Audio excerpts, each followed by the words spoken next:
한계점 2차로에는 승용차가 고장으로 서 있습니다. 차로 변경 잘하셔야겠습니다. KBS 교통정보센터에서 임초희였습니다.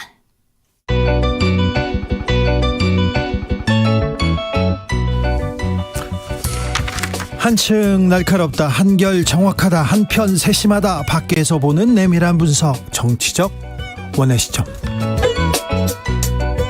오늘의 정치권 상황 원외에서 더 정확하게 분석해드립니다. 이현주 전 국민의힘 의원 어서 오세요. 네, 안녕하세요. 부드러운 카리스마 이현주입니다. 최민희 전 더불어민주당 의원 어서 오세요. 안녕하세요. 불굴의 희망 최민희입니다. 네, 비오는 연휴의 마지막 날입니다. 네, 잘 보내고 계시죠? 네. 네. 네. 웃고 있어. 웃고 있어요? 네. 오늘은 무슨 얘기를 해야 되나요? 잘 지내고 있다가 여기 와서부터 오면서부터 이거 네. 막 생각하니까 기분이 안 좋아지고 있어. 그러니까 정치 아이고 누가 이현주 의원을 기분 나쁘게 합니까? 그러게요. 비속어놀려 말고 기분 좋은 뉴스가 자꾸 나와야 되는데. 10월 1일 날 10월 1일 날 조금 실수가 있었어요. 저 국군의 날 행사에서. 그건 어떻게 보십니까? 아니 그럴 수도 있지 이렇게 생각했는데 생각해 보니까 노무현, 이명박, 박근혜, 문재인 전 대통령은 부대 열중 쉬었 그걸 또 다 하고 갔더라고요. 또박또박. 아니 이런 거 좀 알려주지. 네. 그러니까 실수가 반복되잖아요. 네. 근데 그 실수가 반복됐는데 또 실수가 반복되잖아요. 이유가 있는 거예요. 인정하지 않기 때문에. 그러니까 예를 들면 대통령이 부대 열중 시어를 외쳐야 되는데 안 외치고 재병 지휘관이 했다. 이거 사실 하면 안 되는 거로 저는 알고 있습니다. 대통령이 하셔야 되는 거예요. 국군 통수권자로서 이렇게 하십시오. 밑에서 저는 그거 둘 중에 하나라고 봅니다. 했는데 무시했거나. 무시하면 안 되죠. 그러니까 했는데 무시했거나 할 수 없는 분위기거나 또 하나가 있습니다. 했는데 까먹었거나. 까먹었겠죠. 그러니까 이 세 가지 다 비극적이에요. 까먹었겠죠. 네, 세 가지 다 비극적인데 중요한 건 저는 국민의힘이 이럴 때 중요한데 이런 실수 정도는 사실은 실수다. 대통령 처음 해봐서 모르셨던 거다. 대통령이 그러셨잖아요. 대통령 처음 해봐서 처음 해봐서 어쩌고 이렇게 얘기하셨기 때문에 그러니까 이거를 정확히 잘못을 인정해야 다음번에 고쳐집니다. 고쳐진다는 건 뭘까요? 일단 정확히 인지하시거나 까먹지 않도록 반복 훈련하실 수 있다는 건데 아니 잘못을 해도 그냥 대충 넘어가다 보니까 실수가 계속되죠. 그래서 앞으로도 이 실수는 무엇인지 모르지만 크고 작게 계속될 것이다. 이현주 의원님. 네. 이런 거는 이제 사실 이제 그 누군가가 이제 가기 전에요. 좀 브리핑 같은 해주지 않습니까? 네. 그러니까 좀 이해가 안 되는 게 이런 부분들을 누가 이렇게 보좌를 안 하나 봐요. 저는 그런 일을 프로토콜에 있어서의 실수라고 보면 진짜 국가 시스템 붕괴거든요. 아니 근데 이거를 합니다. 프로토콜이 있어도 프로토콜을 다 읽어보진 않잖아요. 그러니까 이게 누가 이렇게 옆에서 비서 중에서 네. 누가 이제 이렇게 하셔야 되고 이렇게 되면 이렇게 그러니까 뭔가 이렇게 가이드를 해주지 않아요? 해줘야죠. 네, 왜냐하면 리허설도 하지 또 않아요? 그러니까 제 얘기가 그런 얘기 리허설도 할 것 같은데. 네, 하죠. 그래서 좀 근데 이해가 안 혹시 돼. 리허설을 했습니까? 확인하셨습니까? 아니요, 근데 리허설도 안 한 거 아니에요? 아니 대통령이 했는지는 모르겠으나 국군의 날 기념식이 장병들은요 이 훈련을 3개월에서 6개월 가량 한답니다. 저 궁금한데 대통령께서 열중시어하고 이런 대통령의 프로토콜 리허설 하셨습니까? 이게 엄청 궁금한데요. 저도 잘 이 순간. 모르겠는데 리허설을 했으면 이럴 것 같지 않잖아요. 리허설 그러니까 했는데도 리허설을 까먹으셨어요. 안 했거나 아니면 했는데 막 생략하면서 했거나 그러면 생략함 그랬겠죠. 저기 네. 그러니까 제 얘기는 뭐냐면 그러니까 사소한 것처럼 보이지만 네. 이런 것들이 제대로 안 돼가지고 자꾸 사소한 실수들이 일어나니까 네. 이런 부분들부터 좀 네. 다잡아서 해야 되지 않는가 그렇죠. 이런 얘기죠. 제 그렇죠. 얘기. 이현주 의원님 지적이 조금 공감이 됩니다. 사소한 실수가 이어집니다. 그럼 좀 불안해하니까 이런 거 조금 다 잡아야 됩니다. 네, 좀 귀찮더라도 네. 하셔야 돼요. 네. 네, 해야 됩니다. 7267님께서 추석 때 고향 구포 내려갔는데 이현주 의원님 프랭카드 보고 반가웠습니다. 응원합니다. 네. 네. 제가 부산 전역에 네. 걸었어요. 6939님 언제나 또 떳떳하고 당당하게 잘못을 인정할 건 확실히 인정하고 국민을 설득력 있게 말씀해 주시는 명불허전 최민희 의원님, 따뜻한 손 제가 잡아드리고 싶습니다. 이런 분도 오셨습니다. 네, 자, 따뜻한 손 잡아주시겠다고 합니다. 자, 감사원에서는 문재인 전 대통령 조사하겠다고 서면을 보냈고요. 그리고는요, 이 부분에 대해서 이재명 대표가 얘기하기 시작했어요. 유신 공포 정치 연상된다 이렇게 얘기했고요. 대통령의 비속어 논란에 대해서 이재명 대표 사이다 발언 쏟아내기 시작했습니다. 이재명 대표도 뛴다 이런 얘기 나오는데 최민희 의원님 어떻게 보시는지요? 우선 뭐 비속어 논란에 대해서는 국민 60 내지 70%와 같은 인식을 갖고 계신 건데, 저는 BBC가 코미디에서 윤석열 대통령의 네. 비속어 논란을 대응하는 코미디 자세를 소재로 네. 올리지 않았습니까? 네. 그럼 이제 우리나라 검찰이나 국민의힘은 대응하셔야죠. 그래서 BBC를 혹시 압색하게 되나요? 되게 궁금하고. 네. 그리고 국민의힘은 원정 시위 가시나요? 피켓 시위 하러 가시나요? 비행기 BBC. 표가 좀 비쌉니다. 거기까지 가겠습니까? 아니 그러니까 이게 전 세계적인 코미디거리가 되고 있다. 이거를 좀 인지해 주셨으면 좋겠고, 감사원 감사와 관련하여서는 할 말이 많습니다. 지금 할까요? 네, 하세요. 네. 우선 감사위원회가 저는 적법하지 않은 감사를 하고 있는 게 아닌가 문제 제기를 해봅니다. 네, 어떤이요? 왜냐하면 지금 전현희 국민권익위원장 건 됐죠. 감사, 그다음에 네. 서해 공무원 피살 감사, 그리고 방통위도 있지만 비영리 단체 지원 실태 감사, 이 네. 감사가 감사위원회 의결을 거치지 않고 감사에 들어갔다고 합니다. 예. 근데 본래는 주요 감사 계획은 감사위원회 의결 사항이래요. 그래서 이런 문제 제기가 되자 감사원에서 상시 공직 감찰이라는 것이 있다. 네. 요게 중요한데요. 원장이 첩보나 원장이 입수한 첩보나 정보에 따라 구체적인 아이템을 원장이 정해서 감사할 수 있다는 거예요. 이거에 관한 규칙이 있습니까? 감사원이 답하셔야 될 것 같고요. 어쨌든 이럴 경우라도 제가 본 감사위원회 법과 규칙에 따르면 감사위원회에서 감사원장에게 권한을 위임하는 의결이라도 해야 되는데 이 절차가 없었습니다. 그러니까 그리고 또 신동아인가요? 인터뷰 보니까 유병호 총장이 서해 공무원 피살 사건 감사는 내가 전격 지시했다. 이런 요지의 얘기가 있습니다. 그렇다면 이건 원장 마음대로 총장 마음대로 감사 아이템을 정할 수도 있다는 위험이 있기 때문에 저는 일단 적법하지 않은 것이 아니냐 이런 문제 제기를 해 봅니다. 그리고 이게 지금 국면 전환이 필요해서 보세요. 당장에 문재인 대통령께 감사원이 서면 질의서 보내니까 민주당이 벌떼같이 일어나서 뭐 기자회견도 하고 뭐 반대도 하고 이러면서 의제가 분산되지 않습니까? 이게 컨틴전시 플랜의 하나로 지금 작동하고 있어 보이는데 이건 정말 말이 안 된다고 생각합니다. 이현주 의원님. 네, 우선 지금 비속어 논란과 관련해서는요. 어쨌든 일단 대다수의 국민들이 부적절하다 이 논란 자체가 이렇게 예. 생각하는 것 같고요. 네. 그래서 이게 대통령이 이제 권위가 무너지면 안 돼요. 그러면 국정 동력이 상실되거든요. 지금 보면 이제 조롱거리로 계속 가고 있어요. 그래서 굉장히 위험한 상황까지 왔다 이렇게 보이고요.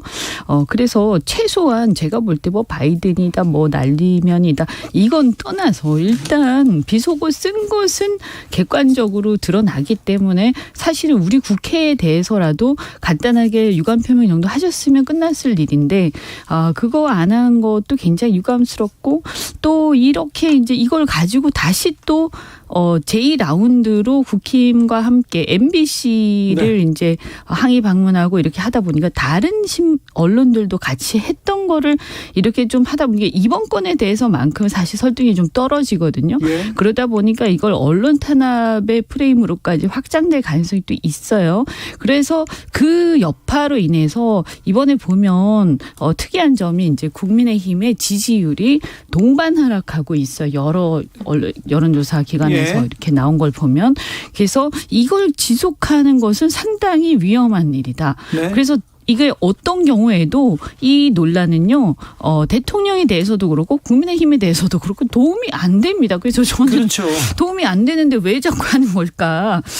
그래서 저는 그게 조금 이해가 안 되는데 이게 이제 아까 조국 사태 그 얘기들을 많이 하시는데 이렇게 조국 사태 때도 보면 이 민주당이 문제가 있는 것을 인정을 하지 않고 계속 우기는 어떤 행태를 계속 하다가 이게 조국 개인의 어떤 문제가 민주당의 문제로 확대되고 그러면서 이것이 이제 어떻게 보면 정권 교체의 어떤 그 정권 교체가 초래되는 그런 어떤 꺾이는 지점이 됐거든요. 그래서 저는 이 사태가 계속 이렇게 가면서 굉장히 위험하다 이렇게 보이고요. 그다음에 이제 감사원 감사와 관련해서는 이게 뭐 뜬금없이 갑자기 나왔는데 뭐 그전에 좀 있긴 있었습니다만 네. 근데 이게 전직 대통령 원래는 감사 대상이 아니죠, 원래는.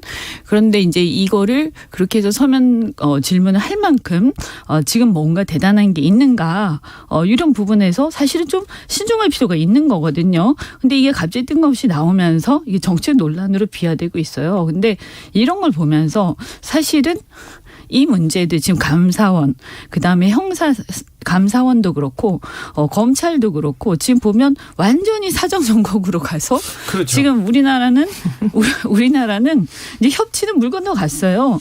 그리고 감사원도 지금 솔직히 제가 볼 때는 좀 안타까운 게 뭐냐면 옛날에는 제가 초선 때는요. 그래도 감사원이 민생과 관련된 감사를 많이 했어요. 예. 지금 같은 예를 들면 굉장히 전기요금 뭐 가스요금 많이 오르고 있잖아요. 네. 그러면 이런 게 오르는데 이게 지금 국제적인 이유 때문에 오르긴 하지만 또 다른 이유는 없는지 뭐 여러 가지 우리 국민들이 궁금한 게 많잖아요. 그거 살펴봐줬으면 이런 좋겠어요. 것들을 가지고 감사원들이 얘기도 하고 또 가습기 살균제 건도 그렇고 이런 걸 막 적발하고 했단 말이에요.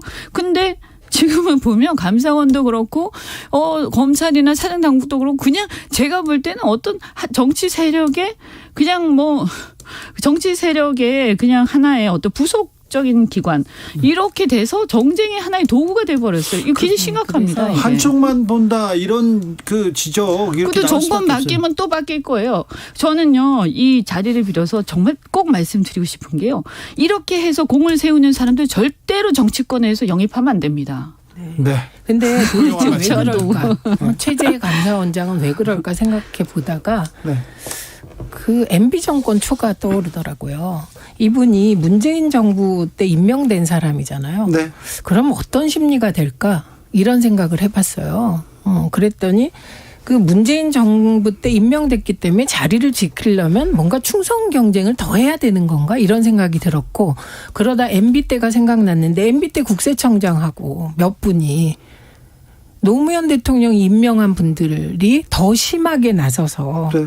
예, 아주 뭐 비극적인 자기의 사태를 어떤 초래하게 정체성을 하지 이렇게 않았습니까? 증명하기 위해서 그런 예, 그러니까 건가요? 이거는 정치권이 그러니까 특히 윤석열 정부가 전 정권 보복 사정에 치중하면 할수록 이건 공무원 사회 전체가 공무원 중립 의무가 내팽겨쳐질 거라고 봅니다. 지금 이현주 의원께서 지적하신 두 기관이 감사원과 검찰입니다. 공교롭게도 감사원 수장과 검찰 수장은 임기를 그냥 제가 뭐 특정인을 염두에 두고 말씀드린 건 아니고. 네, 임기를 마치지 않고 정치권으로 지금 직행함으로써 조직의 독립성, 계속 정치적 중립성 의심받고 있는데 특별히 감사원하고 검찰은 그러니까 더 공평하게, 더 공정하게 열심히 노력해줘야 됩니다. 네. 바보는 시간이 있기 사실 때문에. 이제 그런 것도 있었죠. 저는 아주 유감스러운 게 사실은 지나고 나서 보니까 그래요. 그때 박근혜 대통령 그 탄핵 때도 우리는 뭐 저도 탄핵에 찬성을 했고 그때 막 이렇게 여러 가지 문제가 많이 있었지만 지나고 나서 보니까 그때 이후에도 이제 적폐 수사 너무 심했던 거 아닌가 이런 생각 들거든요. 근데 그 적폐 수사를 윤석열 대통령이 주도하지 제 얘기는 않으셨습니까? 제 얘기는 그러니까요. 뭐 그때도 마찬가지죠. 그리고 결국에는 정치권이 그런 것들을 이용을 했잖아요. 그리고 나서 지나고 나서 보니까 결국에는 그것이 또 다른 꼬리를 물고 또 복수를 하고 또 복수를 하고 또 복수를 하고. 그래서 어떤 느낌이 드냐면 이게 기득권 정치 세력들이 이제 자신의 옳음을 또 증명하기 위해서 사정기관들을 이용하고 그러면서 동력과 에너지와 시간을 낭비를 하는데 결국에 우리 젊은 세대들의 어떤 미래를 위한 준비 시간과 그런 것들은 없어지고 있다. 나라를 위한 시간은 네, 너무 의원님, 안타깝다. 동의하면서 저는 오늘 헤드라인이 의원님이 살짝 지나가면서 얘기한 대통령과 대통령실의 대응이 조롱거리가 되고 있다. 네, 이것인데요. 그러니까 이게 문제는 이 사정정국이 되면 보통 공포를 느껴야 됩니다. 사람들이. 그런데 제가 보기에 이 사정정국에서 공포를 느끼는 사람들은 공천을 염두에 둔 일부 국회의원밖에 없는 것 같고 대다수 국민들은 이 사정정국조차 이상하고 웃긴다.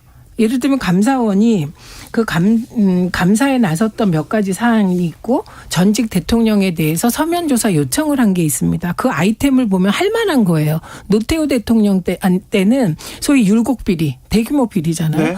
그리고 김영삼 대통령 때는 IMF 환란에 대해서 네. 이명박 대통령에 대해서는 4대강 비리에 대해서였습니다. 이런 거는 누가 들어도 서면 조사할 거리로 보이잖아요. 네. 근데 지금 문재인 대통령에 대해서 서면 조사 요청한 게 서해 공무원 피격에 대해서 그걸 문재인 대통령에게 서면 조사 요청한 거거든요. 요거는 어떻게 생각하세요? 국민들은 어떻게 판단할까요? 다르잖아요. 그러니까 이 부분은 저는 그 부분에 대해서 그 당시에 좀 석연치 않았던 부분들은 있죠. 근데 이게 문재인 대통령하고까지 어떻게 연결이 되는지 그건 잘 모르죠, 국민들은. 네. 그러니까 여기에 대해서 그냥 계속 의혹만 제기가 계속되는 상황에서 자꾸 조사하고 이런 상황이거든요. 그래서 뭔가를 하려면 어떤 정확한 예를 들면 근거 그리고 적어도 어떤 거기에 대해서 이 주장에 대한 근거 같은 것들이 좀 나와야 된다. 뭐 네. 예를 들면 어떤 진술이라든가 저는 그렇다고 생각을 해요. 그래서 네. 그때 뭔가 제대로 이렇게 밝혀지지 않은 부분들이 있었다라는 그런 기억들은 있어요. 예. 네. 그런데 이 문제는 그러면 이제 문재인 대통령까지 번진 감사원의 감사. 그래서 민주당에서는 발끈하고 나섰습니다. 이 대응에 대해서 발끈하고 나서자 국민의힘에서는 또 왜 당신이 발끈해 그러면서 또 여기에 참전한 상황입니다. 이 정치권의 반응에 대해서는 어떻게 보시는지요? 저는 정치권은 국민의힘은 뭐 당연히 그렇지 않습니까? 국민의힘은 제가 아무리 들어도 바이든인데 그걸 난리면이라고 주장하고 말리면이라고 주장하는 분들도 있고 그것이 공교롭게 대통령의 입장 표명은 더 심해지고 있기 때문에 네. 국민의힘이 예를 들면 이번 감사원의 문재인 대통령에 대한 서면 조사 요청에 대해서 저렇게 또 그런 입장을 그 감사원의 입장을 지지하고 나서는 것 또한 당연한 결과라고 생각합니다. 근데 저는 아까 감사원이 이제 입장 표명한 부분이 있었다고 했잖아요. 네. 이거는 원장이 첩보나 정보에 따라서 구체적인 아이템을 정해서 감사할 수 있다. 그럼 이 원장은 이 첩보나 정보를 어디서 받았느냐. 그리고 국민의힘의 저런 대응을 종합할 때 이건 일종의 하명수사라는 의구심을 감출 수가 없습니다. 이 부분은 근데 수사 대상은 아닌가요? 이거 수사를 하지 않았나요? 감사원에서 감사를 하고 또 그걸 또 만약에 검찰로 가겠죠. 중요한 경찰이나. 거는 만약에 그 과정에서 문제가 생기면 그걸 검찰이 수사 의뢰하겠다는 것으로 보입니다. 근데 사실은 갑자기 그 단계를 다 저는 확 뛰어넘은 것 같아요, 이번에. 그래서 대통령을 이 시점에 끌어들인 것은 국면 전환용이다. 그리고 거기에 감사원이 앞장서는 것으로 보인다. 일단 어쨌든 사실관계 이겁니다. 자체는 한번 지켜봐야 되는데 예. 여하튼 문재인 대통령으로 갑자기 이렇게 툭 넘어간 부분들은 네. 이제 국민들이 볼 때는 이제 상당히 그렇죠. 이게 왜 갑자기 대통령한테 넘어갔지 이런 느낌은 좀 있어요. 그래서 어쨌든 전직 대통령이잖아요. 네. 그래서 조사하는 것 자체가 상당히 이것은 이제 진영 대립으로 번지거든요. 예. 좋은 건 아니에요. 그렇기 때문에 신중할 필요가 있고 그 근거나 이런 것도 명확하게 해서 네. 이게 가능하면 안 하는 게 좋죠. 그렇지만 만약 진짜 해야 되는 상황이면 그 왜 해야 되는지를 충분히 설득해서 해야지 그냥 막 할 건 아닌 거예요. 국민들한테 왜 이 감사를 해야 되는지 조금 설득하는 과정이 필요할 것 같습니다. 0070님께서 공공기관이 정권에 휘둘려 절차도 무시하고 스스로 권력의 칼이 되는 것은 부끄러운 일이라고 지적하셨습니다. 취임 5달 만에 문재인 전 대통령을 정면으로 겨눈 윤석열 정부의 감사원의 칼, 어떻게 국민들은 받아들일지, 어떻게 이 전국은 흘러갈지 조금 지켜봐야 되겠습니다. 이거 너무 급하게 하는 거예요, 지금 다. 너무 갑자기 엄청 성질이 급하게 가는 거예요. 지금 아까 이현주 전 의원께서 지금 대통령실의 국정 지지율과 국민의힘이 그 여론조사가 같이 가고 있다, 같이 동반 하락한다고 했는데 거기에서 이유를 찾은 건 아닌지 좀 생각해 볼 대목인 것 같습니다. 윤석열 대통령의 국정 수행 그리고 국민의힘 지지율 하락했다는 여론조사는요, 리얼미터가 지난달 26일부터 30일까지 진행했습니다. 자세한 내용은 중앙선거 여론조사 심의위원회 홈페이지에서 확인할 수 있습니다. 국민의힘으로 좀 가볼게요. 네. 자, 대통령 막말 이거 빨리 사과하고 끝내라, 이렇게 얘기하는 사람이 있습니다. 유승민 전 의원 이제 얘기하고 있습니다. 홍준표 대구시장은 대통령실에 대해서 좀 잘해라, 그리고 김건희 여사에 대해서 좀 가만히 있어라 계속 얘기하다가 갑자기 홍준표 대구시장 유승민 의원을 저격하고 나서 그렇죠. 갑자기 윤 대통령을 또 보위하고 자, 유승민을 때립니다. 왜 그럴까요? 이게요, 정치가 이렇게 복잡한 거예요. 예. 권력투쟁이라는 게 단순치가 않아요. 여야끼리만 벌어지는 게 아니라 그 여당 내에는 지금 굉장히 복잡한 전선이 쳐져 있는데 네. 지금 이 두 분은 미래 대권 경쟁하는 겁니다. 그렇죠. 왜냐하면 홍준표 시장은 당권 도전할 수 없어요. 예. 예, 그리고 관심도 없어요. 예, 유승민 전 의원을 예를 들면 당권 주자가 또 비판해. 이건 당권 경쟁하는 거예요. 네. 그러니까 정치인들은 언제라도 아전 인수로 당권 경쟁, 대권 경쟁, 즉 권력 투쟁을 하는 존재라는 걸 여실히 보여주는 대목인데요. 이게 홍준표 대구시장은 제가 이현주 전 의원과 특수관계라 이런 말씀하는 게 대단히 죄송합니다. 특수관계는 아니에요. 제가 대선 그때 때 도왔으니까. 대선 때 제가 네. 윤석열 그런데 대통령을 도울 수가 없어서 도왔죠. 네, 근데 시정에 전념하시는 게 더 낫지 않을까 싶은데요. 그런데 저 홍준표 시장 자기 존재감 내려놓지 않습니다. 입 닫지 않습니다. 그래도 이현주 의원님. 아니 그래도 뭐 저는 홍준표 시장이 그때 대선 후보가 됐었어야 한다. 지금도 그렇게 생각하고 이미 지나간 얘기지만. 아니 대선 후보가 돼서 대통령이 대선 후보가 됐었으면 더 네. 나았을 거다. 전 그때 지금도 그렇게 생각하고요. 자, 유승민과 네. 홍준표와 유승민.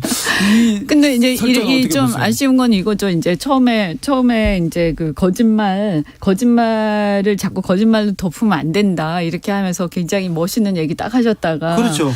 그다음에 이제 유승민 대표가 치고 유승민 나오니까. 의원이 그 개돼지 이런 발언 굉장히 세게 얘기하셨어요. 그래서 예. 그게 또 좀 너무 이렇게 이게 부각됐단 말이에요. 그러니까 네. 아마 견제고 날리신 게 아닌가 이런 생각이 들어요. 그래서 역시 정치인이시구나 이런 생각이 들었습니다. 아니 네. 그런데 뭐 비속어 논란에 대해서는 대통령 이렇게 비판하다가 유승민 전 의원이 좀 강력하게 한다고 해서 갑자기 유승민을 막 그러니까 미래 권력 투쟁. 네. 그래요. 네. 여기에 뭐 저는 특별히 거기에 대해서는 뭐 별 얘기 묻지 않았습니다. 그걸 알겠어요. 네. 자, 안철수 뭐 제가 의원은- 또 뭐라고 하면 또 이렇게 또 논쟁하겠죠, 저하고 아마.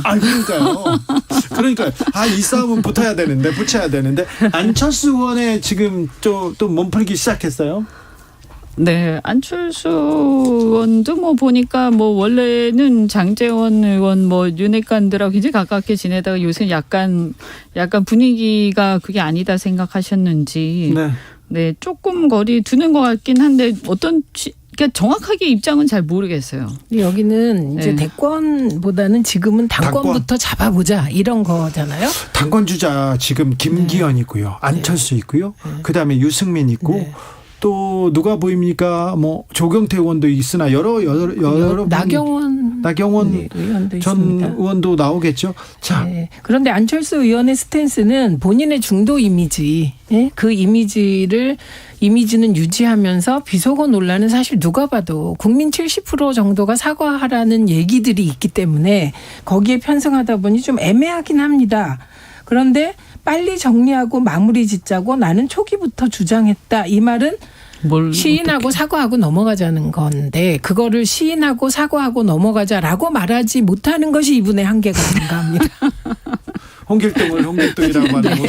아니 못하는 그러니까 거예요. 이제 당권 경쟁이 뭐 아직 노골적이지 않지만 뭐 그런 관점에서 보면 사실 그런 거 아닙니까? 크게 보면 뭐 윤핵관대 그다음에 이제 이 결국에는 그 총선을 앞두고 그 윤 대통령의 어떤 비호감도 또는 윤 대통령의 이제 그 지지율의 한계 이런 것들을 극복할 수 있는 당 대표를 또 바라는 당내의 당심 이게 있는 거잖아요. 그래서 윤 대통령 한계를 극복해야 총선을 이긴다라는 당심이 있고 그게 아니고 윤 대통령을 추종해야 된다라는 당심이 있고 그게 두 개로 나뉘지 않겠습니까? 그러면 그 두 세력 간의 경쟁이 될 텐데 그 경쟁에서 어쨌든 제가 볼 때는 어느 한쪽의 표를 정확하게 얻어야 되겠죠. 뭐 애매해가지고는 맞습니다. 네. 표 얻을 수 있겠습니까? 네, 저거는 맞는데 내년 총선 지형을 결정하는 결정적 변수는 저는 윤석열 대통령의 지지율이라고 생각합니다. 그때 가서. 그러니까 내년 말과 내후년 초에 지지율이 결정하는데 지지율이 높으면 저는 검찰 출신들이 대거 출마하게 될 거라고 생각합니다. 지지율이 높으면요? 지지율이 높으면. 네, 그거를 업고. 네, 근데 만약에 그렇지 이제 않으면 완전 다른 상황이 펼쳐지겠죠. 그리고 이제 만약에 그렇게 돼서 이제 최민희 의원님처럼 만약에 그렇게 돼서 검찰 출신이 대거 투입이 돼서 이렇게 공천에 개입하는 상황이 벌어지게 되면 그것도 역시 당내에선 두려워하는 시나리오 아닙니까? 사실은. 이제 그래서 그것도 역시 혼란스러운 상황이 되고 또 그것을 견제해야 된다는 내부 심리들이 또 있는 거죠.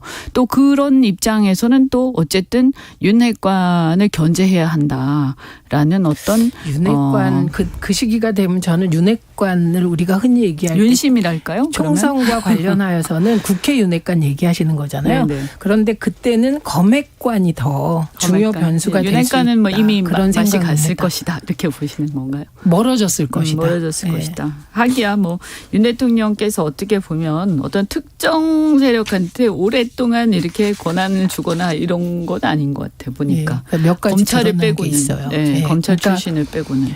검찰과는 브레인을 공유하고 용핵관 그 관료들하고는 손발을 공유하고 이런 형국이 아닌가 합니다. 근데 솔직히 지금 판으로 봤을 때는요. 이렇게 지지율이 낮고 거기다가 당이 동반 하락하고 이런 네. 상황이 되면 뭐 수도권에서는 해보나 마나 아닙니까? 네.